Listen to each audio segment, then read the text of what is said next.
Chers amis téléspectateurs, bonjour. C'est pour nous un plaisir immense de nous rencontrer autour de la parole du lundi que nous lisons aujourd'hui dans Matthieu 8, verset 18 jusqu'au 20e verset. Jésus, voyant une grande foule autour de lui, donna l'ordre de passer à l'autre bord. Un scribe s'approcha et lui dit: Maître, je te suivrai partout où tu iras. Jésus lui répondit: Les renards ont des tanières et les oiseaux du ciel ont des nids, mais le Fils de l'homme n'a pas où reposer sa tête. Ce passage, frères et sœurs, nous indique que pour suivre Jésus, il faut avoir le courage de renoncer au plaisir de ce monde. Il faut être vraiment désintéressé. Comme on a vu, Jésus était un homme public. Il était entouré de la foule. Mais à un certain moment, il voulait passer à l'autre bord du fleuve, à l'autre bord de la mer. Vous savez que Jésus était un homme impressionnant. C'était le plus grand. Ou bien il est toujours formidable. Des gens voulaient s'attacher à lui, voulaient le suivre. C'est ce qui était arrivé à ce scribe. Scribe, c'est comme Esdras, qui enseignait l'écriture. Mais il était fasciné par Jésus.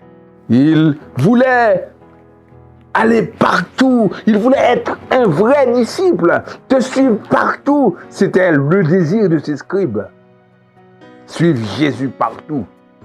Il l'a déclaré: Maître, je te suivrai partout où tu iras. Est-ce ton désir? Est-ce ta volonté? Suivre Jésus partout, dans n'importe quelle condition, malgré les difficultés, suivre Jésus, ce doit être notre volonté. Être toujours avec Jésus.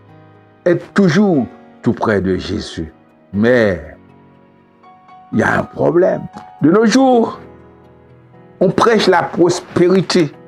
Si on est avec Jésus, on ne doit pas avoir de problème. On ne va pas avoir de problème. On va avoir de grandes maisons, de grandes voitures, de grands biens. Mais Jésus n'a pas dit ça aux disciples. Il n'a pas dit: tu me suis, tu n'auras plus de problème. Tu vas avoir des richesses. Moi, j'ai de grandes richesses. Déjà, il a déclaré: mon royaume n'est pas de ce monde. Ce ne sont pas les biens de ce monde. C'est pour cela que Satan voulait lui offrir les richesses de ce monde. Comme si Satan possédait quelque chose. Mais Jésus a fait comprendre à ce disciple qu'il ne possédait pas les biens de ce monde. Les renards ont des tanières et les oiseaux du ciel ont des nids. Mais le Fils de l'homme n'a pas où reposer sa tête. Suivre Jésus, ce n'est pas pour avoir une bonne place, comme les disciples l'ont demandé. Il faut que je sois dans ton royaume, à droite ou à gauche. Non, il faut être désintéressé. Il faut être désintéressé des biens de ce monde, des choses de ce monde, des richesses de ce monde. Il faut se porter plutôt vers les biens spirituels pour pouvoir être un bon disciple. Il ne faut pas faire comme les autres. Si on le fait comme ça, dès qu'on est malade, on abandonne. Dès qu'on a des problèmes d'argent ou autre, on abandonne. Non. Jésus, pour le suivre, il faut être désintéressé. Parce qu'il nous donne plus que les choses de ce monde. Il nous donne la vie éternelle. Que Dieu vous bénisse.